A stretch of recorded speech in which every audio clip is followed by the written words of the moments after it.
Solemnity of the Holy Apostles Peter and Paul, Pope Leo XIV, Angelus, and St. Peter's Square on Sunday, June 29th, 2025.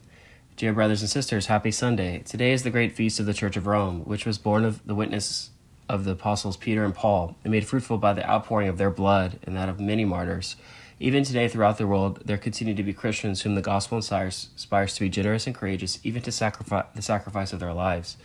We can speak of an ecumenism of blood, an unseen yet profound unity among Christian churches that are not yet in full visible communion. I would like to confirm on this solemn feast that my episcopal ministry is at the service of unity, and that the Church of Rome is committed by the blood shed by Saints Peter and Paul, to serving and love the communion of all churches. The rock from which Peter received his name is Jesus Christ. He is the rock rejected by the builders, whom God made the cornerstone. This very square and the papal basilicas of St. Peter and St. Paul are a sign of how that reversal continues in our own day. They are located on the outskirts of the city, outside the walls, as we say even today.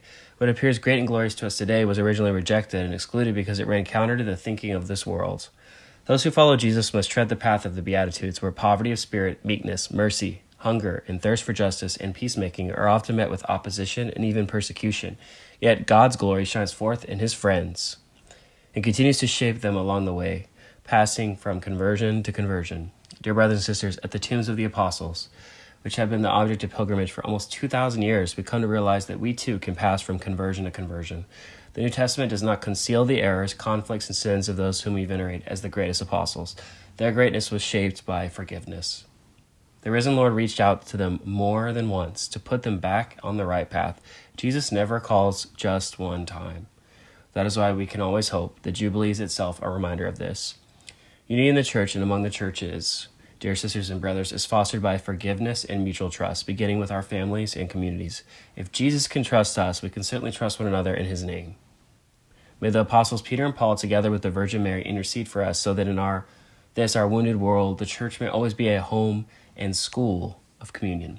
Then after the Angelus, the Holy Father said, Dear brothers and sisters, I offer the assurance of my prayers for the Bartolomé Boganda High School community in Bangui, Central African Republic, which is mourning following the tragic accident that caused numerous deaths and injuries among the students. May the Lord comfort the families and the entire community. I extend my greetings to all of you, especially the faithful of Rome, on the feast of your patron saints. My thoughts affectionately turn to the parish priests and all the priests who work in the parishes of Rome. I offer my gratitude and encouragement for their service. This feast also marks the annual Peter's Pence collection, which is a sign of communion with the Pope and participation in his apostolic ministry. I heartily thank all of those who, with their gifts, support my first steps as a successor of Peter. I bless all those taking part in the Quo Vadis event, occurring in the Roman places connected to Saints Peter and Paul. I would like to thank those who have worked hard to organize this initiative, as it helps to promote and honor the patron saints of Rome. I greet the faithful from various countries who have accompanied their metropolitan archbishops who received the pallium today. I greet the pilgrims from Ukraine. I always pray for the Ukrainian people from Mexico, Croatia, Poland, United States of America, Venezuela, Brazil, the Saints Peter and Paul Choir from Indonesia, as well as numerous Eritrean faithful living in Europe, the groups from Martina Franca, Pontevedra, San Vendemiano in Corbetta, the altar service from Santa Giustina in Colle, and the young people from Sommariva del Bosco.